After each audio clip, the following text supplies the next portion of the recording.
Good morning, guys, and welcome back to Dusting Off Legend of the Five Rings.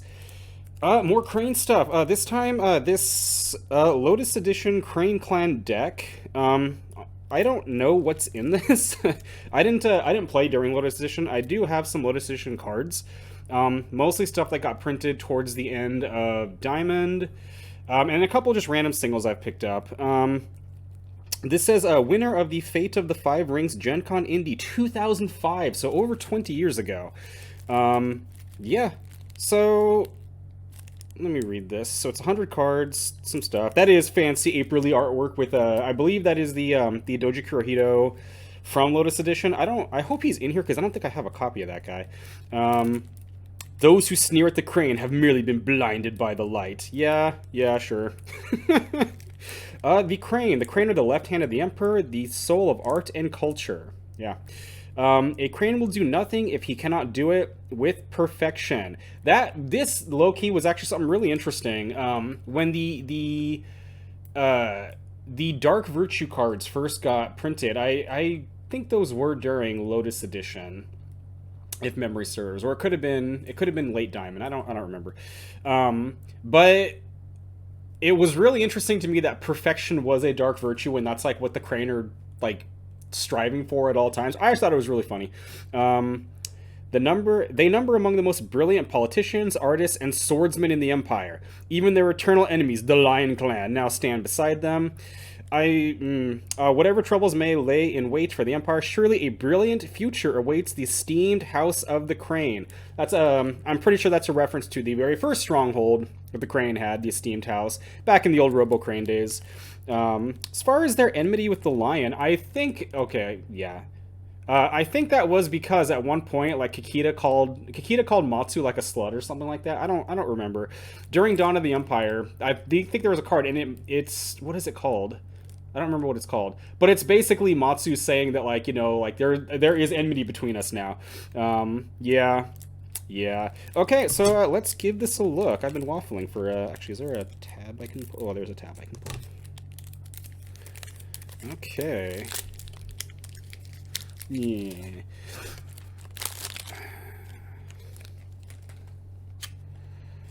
Okay. Yeah, I clearly am not a person who buys... Oh, it's all foils. Oh, shoot. Ooh. Honestly, and I think I've said this several times, I actually don't like foils in, like, any card game because they're always so bendy. Like, these have been in here for 20 years, and ooh, I don't know if you can see that. It's not super bendy, but it's still bendy. So, Tamagotchi, I do believe I have a copy of this item, but I don't think it's foil. Weapon unique, cost 6 gold, plus 4 force. This personality has a minimum chi of 5. There's a lot of fun stuff you can do with that. Things that would normally reduce your chi, and this keeps you alive. Pretty awesome. If he is ever not Crane Clan, destroy him. Also, can be pretty awesome if you Ninja Thief this onto one of their people. That's so ghetto. Cards you focus go to the bottom of your deck along with your focus pool instead of to your discard pile. Ooh, I don't really know how that works now. I do remember. Oh, good. Yeah, this is going to be another long video. I do remember. I don't remember when exactly it was, but I remember the thought when it first hit me how dueling as a mechanic in L5R is not a good mechanic. Unless you can bully duel, which basically, unless you can get your dueling stats so high that no matter what they focus, unless it's something that causes the duel to be a tie or causes them to win. How do I even explain this? I cannot, at least from what I understand, as far as okay, whatever, my take on this. Okay, I cannot play a card. It is a resource I'm spending that, one, potentially doesn't do what I want it to do, and that's not even at worst. At worst, it kills my guy. And so, like, having duels be fair was so bizarre to me, and it was so bizarre because it was one-sided. Force duels, because this you notice is not giving you chi. It's setting your chi to a minimum of 5. It is giving you plus 4 force. So I want to say around this time, maybe it was during Samurai Edition. Because I think in Diamond we still had the Celestial Swords. We still had a way to get enormous chi stats. I cannot play like an Iaijutsu duel, focus cards from my hand, and my guy dies because the duel has to be fair. Now they changed this later on to focusing pools, which also fixed a problem with dueling. In if I am focusing cards from my hand, we'll say I play Iaijutsu Duel. I'm sorry if I'm spazzing all over the place. I took my pre-workout before the gym because I realized I can't record this one. Yeah. Like, if I play a duel and I have higher chi than you, but it's not super higher than you, okay? So say I have 6 chi, and I'm challenging a guy with 3 chi. He focuses, and I go, okay, if that's a 3, we tie and I die. If that's a 4, he wins. So now I need to focus a card as well. Barring things like the double chi stat, or ability, whatever you want to call it, he can keep throwing cards and focusing, because I am going to have to do the same thing. Now, not all the time, but most of the time, the dueling decks, the duelists they're not very good fighters. So the end result would be, I would focus all the cards, or a significant number of cards in my hand, and I'm basically doing all this to kill one guy. Meanwhile, he doesn't need cards in his hand to beat me because he's playing a military. His guys are just bigger than me. They just win the battle, and yeah. So focusing pools were basically, I don't know how it works now. If I'm remembering correctly, when it was introduced, you would take the top 3 cards of your deck, and that would be your focusing pool. It didn't come from your hand. That was the important part. Actually, is there a rule book in here? No, there's not. You would take the top 3 cards of your deck, and you could focus any of when it comes time for you to choose whether you wanted to focus or not. You could use 1 card from your hand once per duel, and you can use any of the cards in your focus pool. So you could still focus things out of your hand, but at least the problem I just explained described where I might toss my entire hand to win one duel, it took that out of the game. It's still, I mean, it was just so bizarre to me how dueling changed over the course of the game, because again, I don't need to focus a bunch of cards, and it's not random if I make a range strike. That's fine, and apparently I guess they started doing melee strikes later on too, which I think are range strikes just by a different name. But like the idea that the chi dueling has to be fair. Force dueling doesn't have to be fair. You can have I think it's Hideki experience. It might just be experience, because I don't think he ever got an original experience version until he got reprinted after he'd come back from the day. Whatever. It's fine if he has 12 force and he's dueling some guy with 1 force. That's fine. But God freaking help you had better not get above 5 or 6 chi, because that's not fair. Fuck that. Okay. Yeah. Okay. Oh, there's more. Reaction after duel ends that you won. Target of personality, straighten him. Now, I believe Lotus Edition is also when everything became once per turn, so you can't keep doing that. So, yes, good, I wanted this guy. Doji Kurohito, Crane Clan champion, courtier, duelist, experience 3, unique, loyal, the left hand. He's 5'6". This guy, I think, was 5'6" twice, because again, you can't. I don't want to be all negative on this. The crane, there's like an unwritten rule that the cranes are not allowed to exceed a certain amount of force because they're just cranes, but they also couldn't give him 6 chi or 7 chi because we don't want the chi to be that. It's, God, this game, I love this game, but sometimes some of the decision making was just so baffling to me. Political reaction. When paying the cost of discarding the Imperial Favor, Kurohito pays that cost. That's a pretty cool ability, especially because you can only do it once per turn, but you can do it on each player's turn because it doesn't bow him. So 1 free favor usage, that's kind of nice.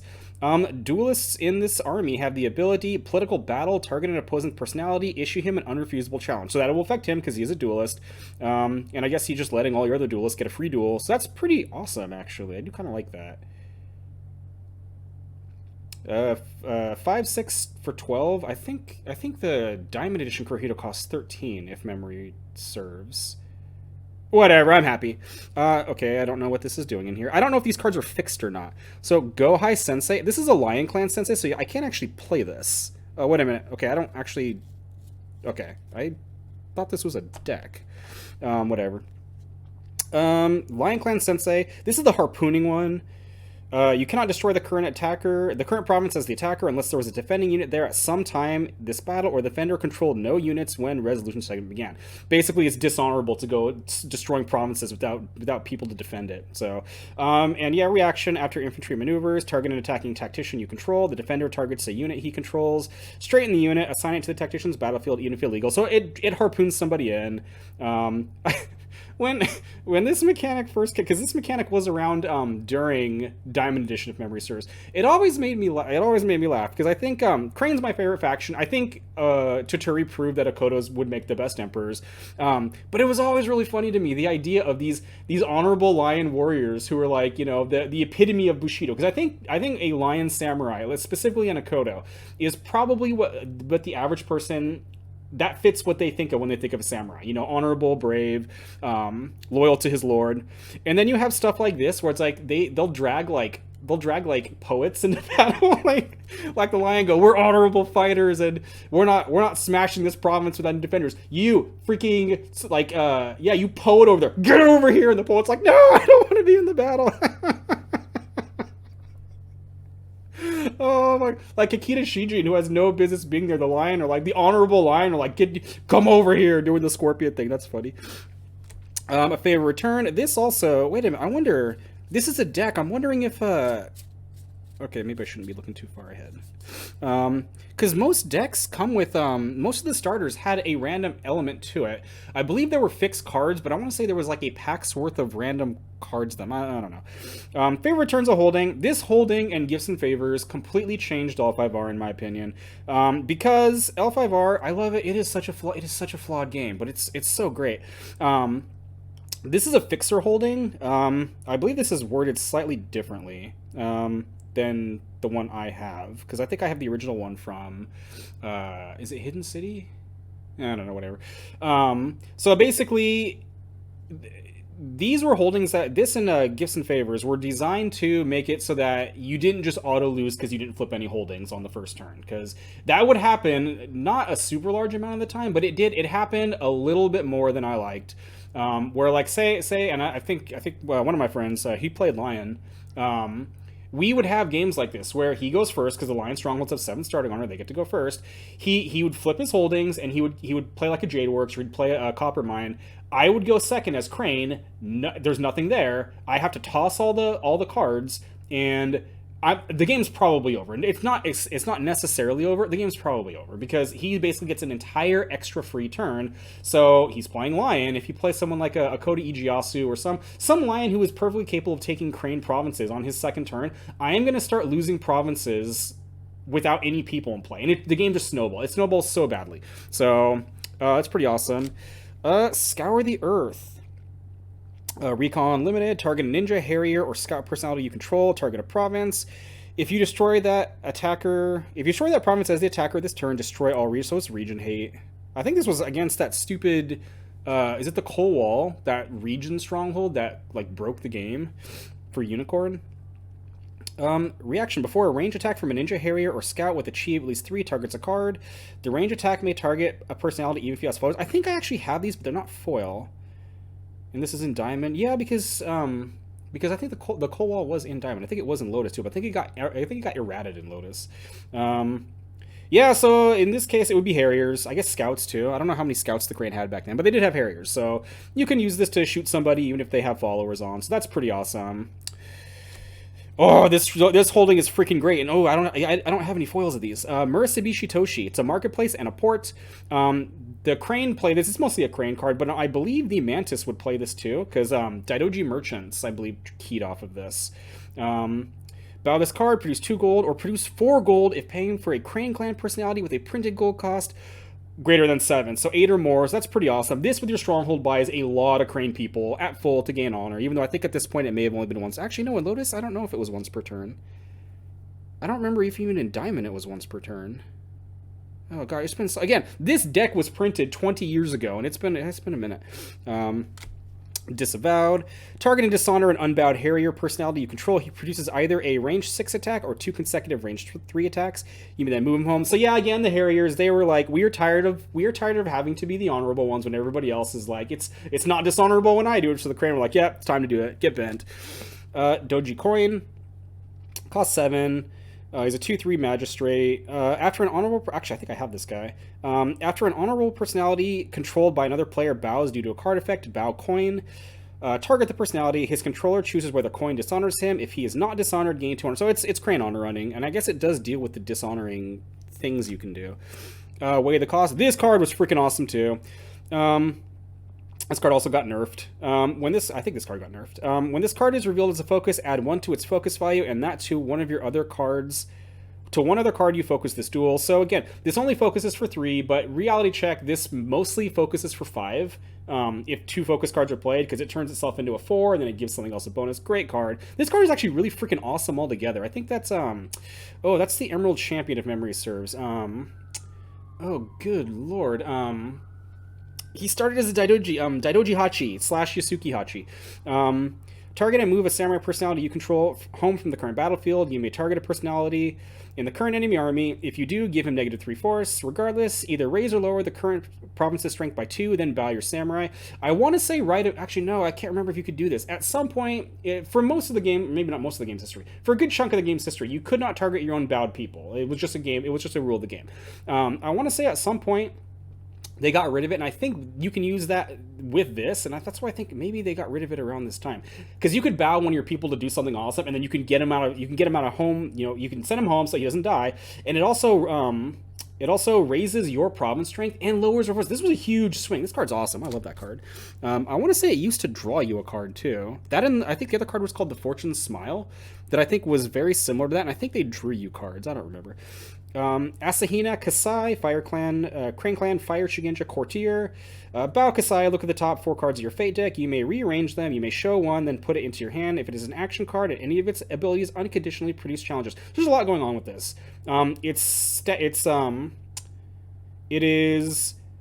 It's hopefully getting you a duel, but it's also, again, rearranging the cards of your deck so that even if there's not a duel there, you can kind of, you know what your focus pool is, and you can somewhat manipulate it, so that's pretty awesome. It's also a Courtier and a Fire Shugenja. Fire is the dueling thing, so yeah. I do wish there were more Fire Shugenja for Crane. They were mostly Air Shugenja, if memory serves. Saboteur. It's a Harrier. It's 2 force, 3 gold. Before you announce playing an action card, destroy this card. If the action card resolves, gain 2 honor. If its effects destroyed a card that opposed this card. I don't think this is very good. Because this, before you announce playing... I think I have these. I don't think I play them because I think they're not very good. Before you announce playing an action card, so it's not even an action, like shooting somebody with one of the Harriers. Destroy this card so it has to die. After the action card resolves, gain 2 honor. I don't really like that very much. Whatever. And then we have a Wind, Voice of the Emperor. So when the game first started, the Imperial Favor did 4 different things. I believe it did 4. It re-honored somebody, it stopped an honor loss, it drew you a card, or it sent somebody home from battle. And then during Gold Edition, they decided that's a little bit too many abilities, and I don't know if that's why, or if it was just the theme of Gold Edition, the 4 Winds arc. But then you basically, the win you picked, it determined what kind of thing you can do with the favor when you discarded it. And it was also, in some ways, like, it was showing who you supported to become the new emperor, which was actually kind of a cool thing. L5R is very story-based. After political reaction, after personality bows to pay the cost of a key or spell, discard the favor. Target the personality, straighten him, draw a card. Ooh, I don't think I have this. I have the original where all he did was, like, he drew you a card, like an extra card during the end phase or some crap like that. This is Toturi Cesaru, or Aisawa Cesaru. Discard the favor, target the player, straighten him, and draw. Ooh, that's pretty awesome. Especially if you have someone like Kurohito who's letting you do that once per turn. They have to be casting a spell or Kiho, though, so I don't know how much that would be in a normal Crane deck. Political limited, once per turn, target and bow monk or Shugenja you control. Put a ring into play from your hand. It doesn't count towards enlightenment. If it is still in play when the turn ends, put it in your hand. Yeah, whatever. Now we have a sensei here, Miramoto Sensei. So yeah, I'm wondering if this is just random, like the random pack stuff. I don't know. Dragon Clan Sensei, -1 province strength. So I'm assuming people who play this, who are watching this, understand something about L5R. Senseis are just things that they modify what your stronghold does. So you start with it in play. I do not believe they count as part of your deck anymore. They did at one point, and you could play multiple of them. There was a stronghold, it was called Temples of the Crow, where you could switch your sensei out. And I believe under the new wording for it, because I think all the cards, someone spent a good chunk of time, and I think they went back on the Oracle of the Void card database and like updated everything. And so like I want to say they updated that stronghold to say you were allowed to include other sensei in your deck, and I believe it specified that the sensei, because if I'm remembering correctly, there were a couple personalities with the sensei trait. Oh, I want to say Akoto Kage, I believe. I think his first two versions had the sensei trait. He was like a revered sensei or something like that. And so I think someone for like 5 minutes was discarding their sensei to bring like Kage into play. It was really stupid. Yeah, okay, I'm waffling. Each time a weapon attaches to a Dragon Clan samurai you control with no weapons, create a plus 0 force, plus 0 chi wakizashi weapon item token to him, ignoring restrictions. Okay, so it's giving them their second weapon. Once per battle, target and bow two weapons attached to a samurai you control. Target a personality opposing the samurai. Your samurai issues him an unrefusable challenge. So it's dueling and it's giving you items. I think there's some dragon people who like their items get better, or they get better based on how many items they have or how many weapons they have. So I'm not super big on dragon. I am super big on this card though. Shrine of the Sun. It costs 2, gives you 2. It bows for 2. Let me clarify. Limited bow and destroy this card. Target an event card in play or in any discard pile. End all ongoing effects of the event. Shuffle into its owner's deck. I want to say this is worded differently than when this first came out. I think I used this with Chrysanthemum Festival, Chris Fest. Was it Chris Fest? The one that gave everybody an extra province. And then you can also, I believe, use this just for things like Imperial Gift or Welcome Home, or if you're a military player, what would you use this with? What events do I play? Inheritance, I guess. I guess that's good for everybody. Just a pretty cool card. The Emperor's Defense. That's not the Emperor in my. He will. Tuturi Hantai Nasaru is a freaking cockroach. Political limited. Target and bow a courtier personality you control. Raise the strength of each of your provinces by the number of courtiers you control until your next turn begins. It focuses for 4. Together, Sakawa and Hachi command the law of the land. Even the Shogun cannot match the Crane's influence. Sakawa, that's Asahina Sakawa. That is the Jade champion. And Hachi, yeah, Yasuki Hachi, that's the Emerald champion. So, I mean, maybe the problem is for you to get lots of province strength benefit from this, it would probably need to be somewhat late in the game. And at that point, if you're playing against somebody who's going to come punching you, this almost seems like Outer Walls, but worse. I guess it affects all of your provinces, whatever. Okay, so another Murish Bishitoshi, another Disavowed. Doji Ramaru. So another magistrate. I don't remember there being too many Crane magistrates. Magistrate was mostly I want to say it was like a dragon and unicorn thing. And then I think Mantis even had like a magistrate stronghold. Political open, bow him, target a dishonor personality you do not control, restore him to honor, gain 2 honor. I guess you can combo this with that Doji Coin guy. Let me see. So, where's Doji Coin? Doji Coin. They're both like peeking around corners. What is wrong with you people? Oh, you guys are acting like scorpions. So you can have Doji Coin. You'd have to have some way of bowing them. Bow coin. It could dishonor him. If he is not dishonored, I gain 2. And if they do dishonor him, I can use Ranmaru to re-honor him and gain 2. So either way, I'm gaining 2 no matter what. So that's kind of an interesting little combo there. I don't know how good it is, and again, I didn't play during Lotus. If I remember correctly, the power curve in Lotus was like very, very high. I don't know if that's true or not. So I don't know how good that it is, but I mean, I'm a casual player for this, and so yeah, that's kind of cool. Oh, I could have combined that with I can't even remember her name because I never played her in the other unboxing video. That person who gave you like revenge tokens or whatever. Maybe that'd be kind of interesting. Kitamono Sensei, I do have one of these. Crane Clan Sensei, you may not gain honor during a challenge or duel. You can work around that. Cranes don't always have to be dueling. Harriers you control have +2 force while attacking a player who has more family honor than you. Oh, so if you out honor me, my guys get pissed. They're like, fuck you. One of the things I remember, this jogs a memory. So it's really weird, that +2 force, because this came out in Diamond Edition, and I believe this is an updated version of it. I think the text is slightly different.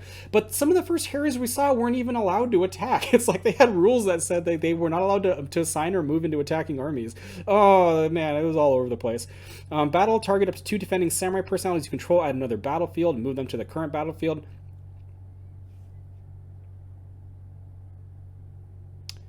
I want to say this is almost like a gestalt of the two senseis we had during Diamond Edition, because there was, I think it was Mihoko Sensei that moved your people like that, and then Kitamono, I think it worked here. I think the old Kimono Sensei gave you like a counterattack ability.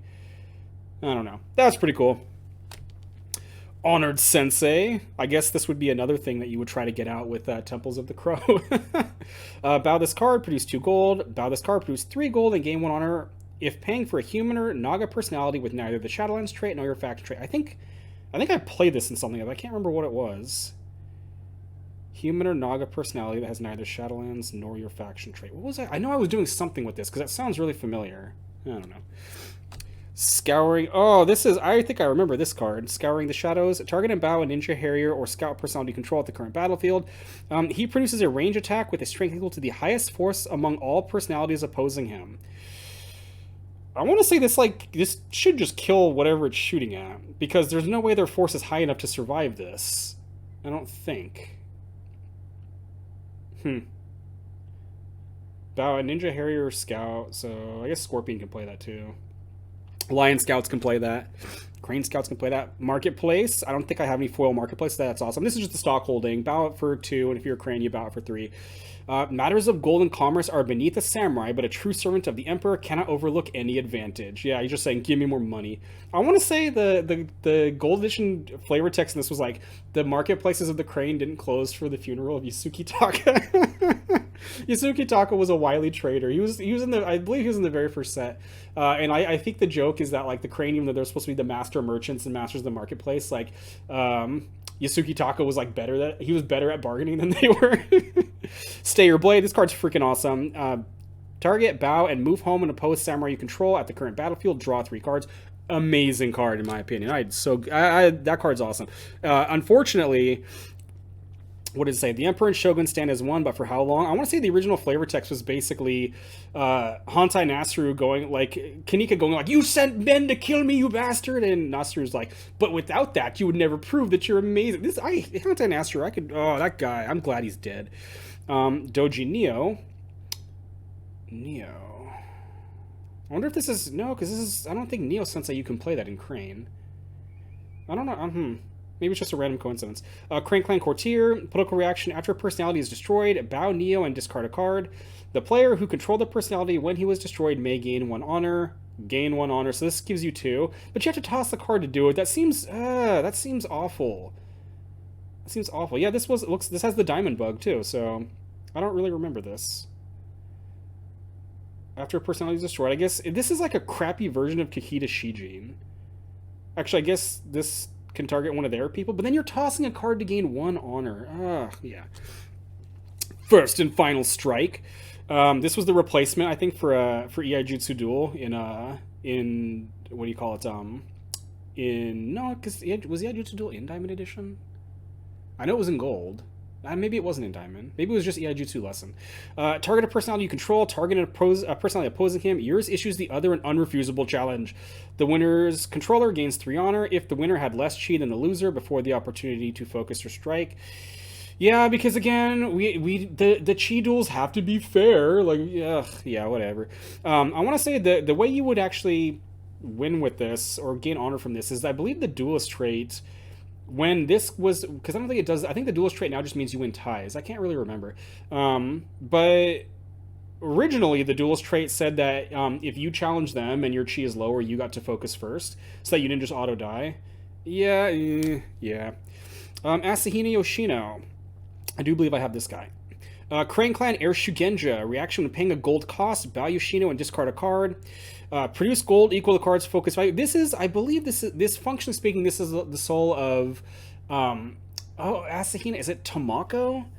And then soul of with the original Asahina Sakawa. One of the funniest things I think I've ever done, and it worked actually too, was the hilarious part was Asahina Sakawa in Gold Edition, he didn't have 3 chi. I believe he only had 2. I believe he was a 1/2. And there was this card called, I wonder if it's in here. That'd be awesome. There's this card called Burning Your Essence. So in L5R, cards focus anywhere from 1 to 4. There is a single card in the game called Focus that focuses for 5.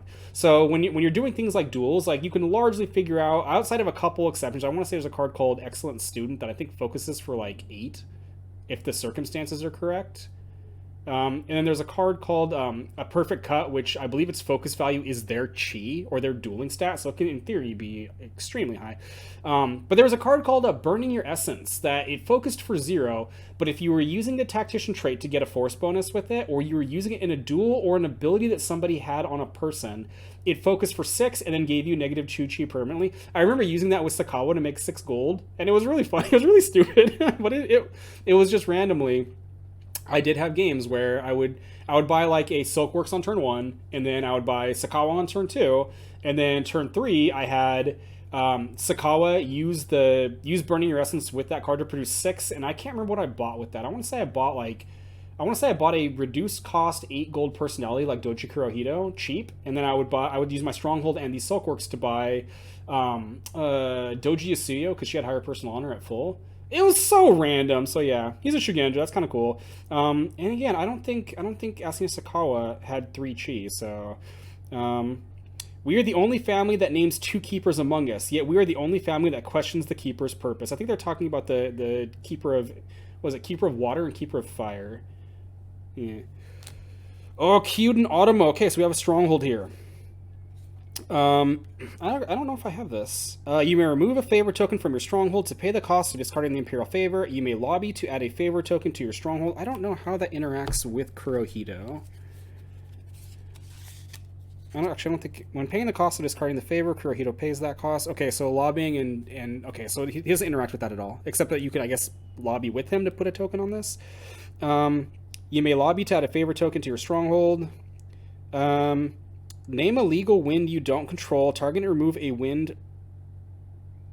Target and remove from the game a wind you control, if possible. Bring the named wind out of play inside the game. That's so on one. This is giving you multiple abilities to discard the Imperial favor. It's giving you more ways to use the Imperial favor with those tokens. I guess, again, from a fluff standpoint, this is their shifting allegiance on who they want to be on the throne.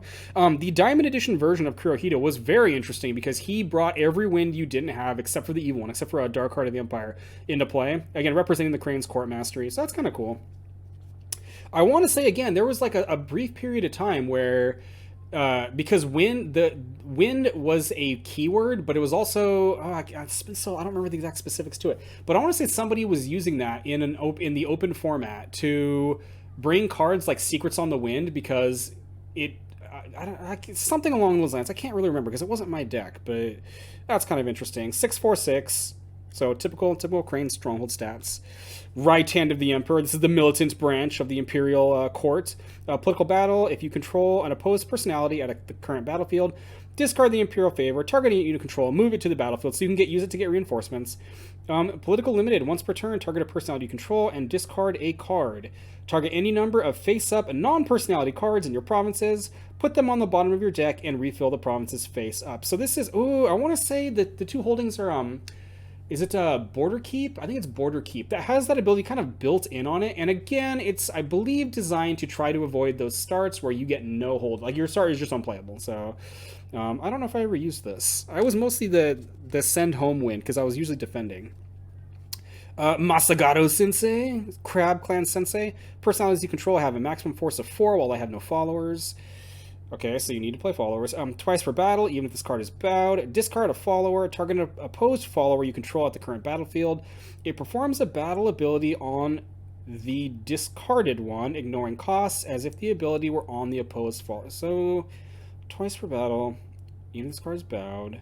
Discard a follower. Okay, so toss a follower. Target an opposed follower. So basically what this is... Ooh, this is actually kind of cool. So, if you have a crappy follower that came off of, like, a farmlands that doesn't do anything, and you have a follower that has some baller battle ability, like, I don't know what it would be.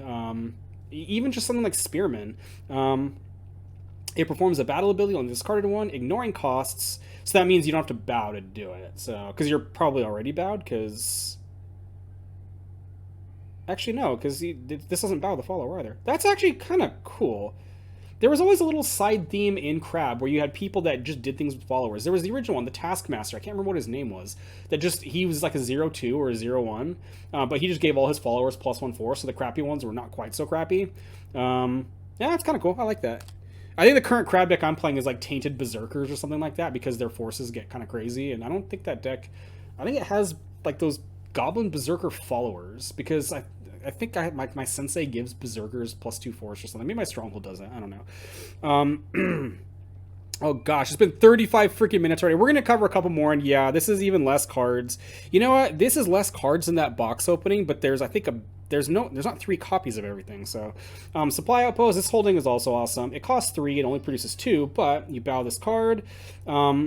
To produce 2 gold, at this pace for a personality, you may attach a follower, item, or spell to him from your hand after he enters play, reducing the card's gold cost by 3, paying all remaining costs. I think this has also been errata. I think it says to a minimum of 1, which makes it suck. I could be wrong. This, as it's printed, is pretty freaking brilliant, though. So you normally attach items, all those things, items, followers, spells. You normally have to do that during your limited phase, and your dynasty phase when you buy people is after that. So this can help you get around, you know, say like, I don't know, something like this, that Masagaru Sensei, you want to follow or on your guy. You kind of have to wait a turn most of the time, unless you can attach the follower as an open action or as a battle action. This gets around that. It's a great card. Great for spell, great for Shugenja to get spells attached. You get everything. That card's great. Mountains of the Phoenix. This is actually a really old card that came out during like Jade Edition. Delayed terrain, battle the attacker and defender each target a unit in their armies. The active player decides who targets first. Destroy the target. So this is really great. Again, most of the time when you're playing Cran, you're usually defending. You can put like a random chump there, and this terrain resolves before you find out who wins the battle. So you can have just one dude, like one random guy, to be like the martyr, and he's there to satisfy the rule of presence, because you have to have people to play actions in battle. And you could play this, and you know your guy's gonna die. He was gonna die anyway, and he takes someone with him. Very, very. It says Mountains of the Phoenix. Very, very Crane thing to do right there. Another marketplace, another Stay Your Blade. Doji Nio. Actually, I'll just finish with what I have in my hand. Crane Clan Samurai, Soul of Doji Reiju, who was a freaking baller. That guy was awesome. If Domatai ties in a duel, she wins the duel instead of losing. Again, I believe her. I want to say, what does she? I want to say there's a version of her or something like that, because that's what Reiju does. She actually, I believe, has the exact same stats as Doji Reiju. I want to say there's a version of her, a more current one, that costs 5 or something like that, and she's just a duelist. I don't know. Reiju was the original guy, where the original freaking trickster guy, asshole. He was a Crane, so yeah, he's kind of a dick sometimes. You would play a card called Karmic Strike, which made the tie a duel, and Reiju wins ties and duels. So he basically wins against like everyone. Like there's practically nobody he can't win in a duel using that combination. So Reiju once told me that once told me that a man who claims to be wise is not. Sakawa chuckled. I see the future of the Crane is in good hands. Yeah, this is Doji Kurohito and Doji Akiko's daughter. So, and she becomes the eventual Crane champion. So after Kurohito has to kill himself. Terrible. Another first and final strike. Doji Takeji. So I do have her, and she is also, if I remember, she's really good. She's a Crane Clan quarter. She's a Gozoku. A Gozoku means she doesn't like Hantai Nasaru, meaning I'm a fan of her no matter what she does. Costs 2 less gold. If you control a Crane Clan Duelist or Crane Clan Courtier. So once you get one of them in play, all the other ones are cheaper. They only cost 5, which means they're boxable. That's pretty awesome. Political reaction. Before any player gains honor from an action card, once per turn, draw a card. Oh, yes. Oh, this was so good. I remember this being so freaking good. Maybe it's because the duels back then, again, I don't think Iaijutsu Duel was in Diamond Edition when she was printed, but I mean, we played open all the time, and oh man, it's so good. And it doesn't bow to do it, meaning on your turn, if you played something that gave you honor from an action card, Iaijutsu Challenge or Iaijutsu Lesson, something. You get to draw a card, and then on their turn, when they're trying to kill you, when you play like EG Iaijutsu Duel or First and Final Strike or something, you can draw another card. Oh, it's so great. Oh man. Drew Baker did that artwork. It's very awesome. I want to say her most recent version, I don't know if she gets that gold discount anymore. I don't know. This has a Lotus bug on it, but I think it's because it's got the diamond bug. I don't think this version was actually in Lotus Edition. So, Okay, well, I've been recording for about 40 minutes now. So this is what we have covered, and this is what we have left. So yeah, this might be another long one, but yeah. Thanks for checking this out, guys. God bless you, and I'll catch you in the next video.